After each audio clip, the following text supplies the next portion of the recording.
Hi అండి, welcome to our channel. అందరూ ఎలా ఉన్నారు? మిరపకాయలతోటి ఎప్పుడు బజ్జీలు కాకుండా ఇలా కొత్తగా ట్రై చేద్దామని పకోడీ అయితే వేశానండి. మన ఛానల్ ఫస్ట్ టైం చూస్తూ సబ్స్క్రైబ్ చేసుకునే వారు ఎవరైనా ఉంటే సబ్స్క్రైబ్ చేసుకోండి, లైక్ చేయండి, కామెంట్ బాక్స్లో కామెంట్ కూడా పెట్టండి. ఈ మిరపకాయ పకోడీ అనేది చాలా టేస్టీగా ఉంటుందండి. ఈవినింగ్ టైంలో పిల్లలకు స్నాక్స్ రూపంలో ఇస్తే చాలా బాగుంటుంది. మిరపకాయలతో వేసాం కదా, కారం ఉంటుందని అనుకోకండి. ఈ మన బజ్జీల మిరపకాయలకు వాడే మిరపకాయలతో వేసాం కాబట్టి కారం కూడా ఏముండదు. దీనికి కావాల్సినవి ఏంటో ఫస్ట్ మనం చూసేద్దాం. ఫస్ట్ అయితే నేనైతే ఇలాంటి మనం బజ్జీ మిర్చి వేయడానికి యూజ్ చేస్తాం కదా, ఆ మిరపకాయలు అయితే తీసుకున్నాను. వాటిని అయితే మంచిగా కడుక్కోండి. ఫస్ట్ మిరపకాయలని అలా కడుక్కున్న తర్వాత చూడండి, అలా కట్ చేసి చూపిస్తున్నాను చూడండి. అలా కట్ చేసుకున్న తర్వాత వాటి మధ్యలో ఉంటవి కదా, అవన్నీ తీసేయాలి. ఐత్తులు, మిరపకాయ ఐత్తులు అనేవి తీసేసేయండి. అలా రింగ్స్ టైప్లో చేసేసుకోండి. నేనైతే అన్నీ కట్ చేసి చూపించాను చూడండి. అలా మధ్యలో ఉన్న వాటి అన్నిటిని తీసేసేయండి. తీసేసి అలా ఉంటుంది, రింగ్ టైప్లో వస్తుంది మనకి. వీటిలో మనం ఇప్పుడైతే కొంచెం శనగపిండి యాడ్ చేసుకుందాము. శనగపిండి వీటికి సరిపడంత యాడ్ చేసుకోండి. అంటే మనం ఫ్రై చేస్తున్నాం కదా, డీప్ ఫ్రై చేస్తున్నాం కాబట్టి ఎక్కువ పట్టదండి శనగపిండి అనేది. నేను ఫస్ట్ సాల్ట్ వేసుకున్నాను కొంచెం, తర్వాత కొంచెం కారం వేసుకున్నాను. ఈ మిరపకాయలను కారం ఉండవండి, అందుకే కొంచెం కారం అనేది యాడ్ చేసుకున్నాను. కొంచెం జీలకర్ర కూడా యాడ్ చేసుకున్నాను. మీ ఓమా ఉంటే ఓమా కూడా యాడ్ చేసుకోండి. కొంచెం వంట సోడా కూడా యాడ్ చేసుకున్నానండి. వంట సోడా అనేది ఎక్కువగా యాడ్ చేసుకోకండి. అలా వేసుకున్న వాటన్నిటిని మంచిగా కలుపుకోండి. ఆ రింగ్స్ అనేవి విడిపోకుండా, అంటే ఇరిగిపోకుండా కలుపుకోండి.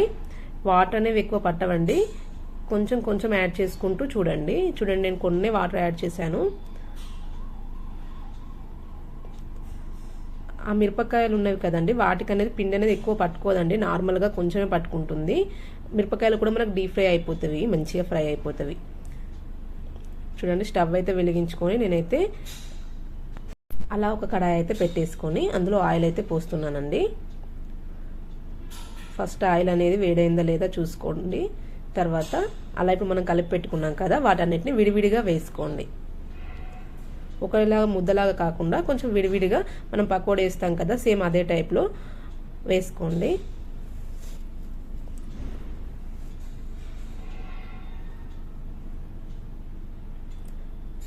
ఇవనేవి పెద్ద మంట మీద కాకుండా మంట అనేది తక్కువ పెట్టేసుకొని మంచిగా డీప్ ఫ్రై చేసుకోండి.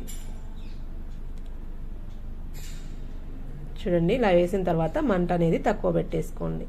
అప్పుడు నెమ్మదిగా మంచిగా గోలుతుంది. టేస్ట్ అయితే మస్తు ఉంటుందండి, ఒకసారి ట్రై చేయండి. చూడండి, దాదాపు ఫ్రై అయిపోయినవి. వీటిని నేనైతే ఒక ప్లేట్లోకి అయితే తీసుకుంటాను. చూడండి ఎంత మంచి కలర్ వచ్చింది.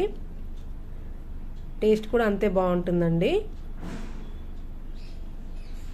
అలా ఒక ప్లేట్లోకి అయితే తీసేసుకోండి. మళ్ళీ ఇంకా కొంచెం పిండి ఉండింది, దాంతో అయితే నేను వేసేసుకుంటున్నాను.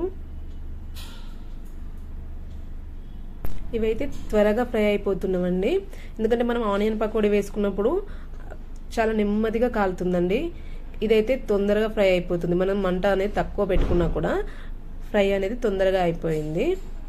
చూడండి ఎలా వచ్చిందో, చాలా బాగా వచ్చాయండి. ఇప్పుడు మనం ముందు వేసుకున్నాను కదా, అవి కూడా తీసేస్తున్నాను. స్టవ్ అయితే ఆఫ్ చేసేసుకున్నానండి. చూడండి, అలా ఉంటుంది పకోడీ అనేది. పిల్లలు కూడా చాలా ఇష్టంగా తింటారండి, అస్సలు కారం ఉండదు. ఒకసారి ట్రై చేసి చూడండి.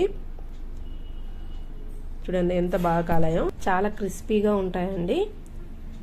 నేను అలా అంటుంటేనే నాకు సౌండ్ వస్తుంది. చూడండి, నేను ఇలా ప్రెస్ చేస్తే విరిగిపోతుంది వట్టిగానే, అంటే అంత మంచిగా ఫ్రై అయినట్టు. చూడండి, నేనైతే దీంతో టమాటా సాస్తో తీసుకుంటున్నాను. మీరైతే పల్లి చట్నీ ఉంటే పల్లి చట్నీతో అయినా తీసుకోవచ్చు. చూడండి, మా పిల్లలకైతే ఇచ్చాను. పిల్లలైతే చాలా ఇష్టంగా కూడా తింటారండి. మా పిల్లలకైతే ఇవంటే చాలా ఇష్టం. మామూలుగా మిరపకాయ బజ్జీ చేస్తే ఏంటంటే అందులో మిరపకాయ తీసేసి తింటారు, ఇలా పకోడీ చేసిస్తే అలాగే తినేస్తారు. మీరు కూడా ఒకసారి ట్రై చేయండి, టేస్ట్ అయితే అదిరిపోతుంది.